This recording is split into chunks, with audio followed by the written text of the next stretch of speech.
सभी भक्तजनों को जय श्री कृष्ण। श्री मैत्रेय जी कहते हैं, महाराज पृथु का यह भाषण सुनकर देवता, पितृ और ब्राह्मण आदि सभी साधु जन बड़े प्रसन्न हुए और साधु साधु यों कहकर उनकी प्रशंसा करने लगे।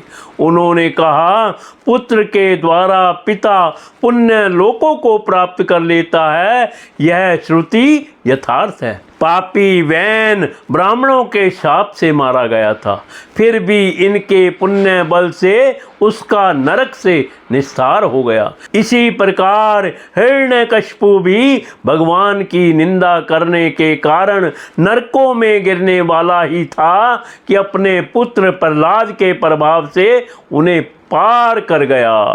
वीरवर पृथु जी, आप तो पृथ्वी के पिता ही हैं और सब लोकों के एकमात्र स्वामी श्री हरि में आपकी ऐसी अविचल भक्ति है, इसलिए आप अनंत वर्षों तक जीवित रहें। आपका शिष्य बड़ा पवित्र है। आप उदार कीर्ति ब्रह्मदेव श्री हरि की कथाओं का प्रचार करते हैं। हमारा बड़ा सौभाग्य है, आज आपको अपने स्वामी के रूप में पाकर हम अपने को भगवान के ही राज्य में समझते हैं। स्वामिन, अपने आश्रितों को इस प्रकार का श्रेष्ठ उपदेश देना आपके लिए कोई आश्चर्य की बात नहीं है।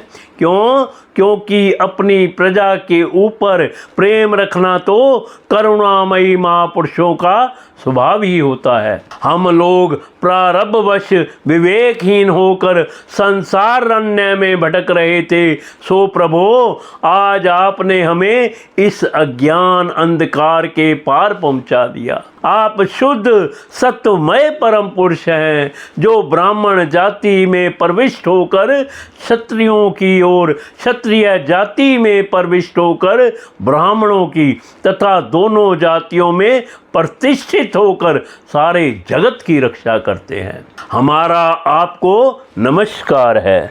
श्री मैत्रेय जी कहते हैं, जिस समय प्रजाजन परम पराक्रमी पृथ्वीपाल पृथु की इस प्रकार प्रार्थना कर रहे थे, उसी समय वहाँ सूर्य के समान तेजस्वी 4 मुनीश्वर आए। राजा और उनके अनुचरों ने देखा तथा पहचान भी लिया कि वे सिद्धेश्वर अपनी दिव्य कांति से संपूर्ण लोकों को पाप निमुक्त करते हुए आकाश से उतर कर आ रहे हैं।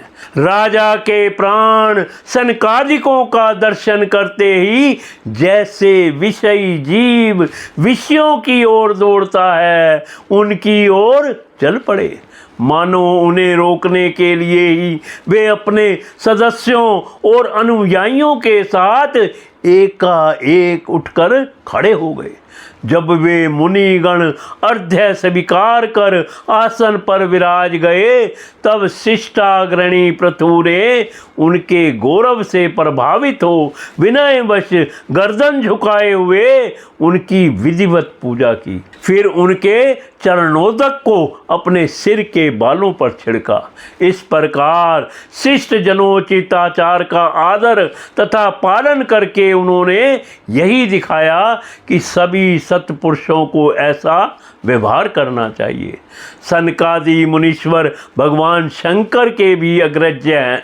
सोने के सिंहासन पर वे ऐसे सुशोभित हुए जैसे अपने अपने स्थानों पर अग्नि देवता। महाराज पृथु ने बड़ी श्रद्धा और संयम के साथ प्रेम पूर्वक उनसे कहा। पृथु जी ने कहा, हे मंगल मूर्ति मुनीश्वरों, आपके दर्शन तो योगियों को भी दुर्लभ हैं। मुझसे ऐसा क्या पुण्य बना है जिससे स्वतः आपका दर्शन प्राप्त हुआ। जिस पर ब्राह्मण अथवा अनुचरों के सहित श्री शंकर या विष्णु भक्त प्रसन्न हो, उसके लिए इहलोक और परलोक में कौन सी वस्तु दुर्लभ है।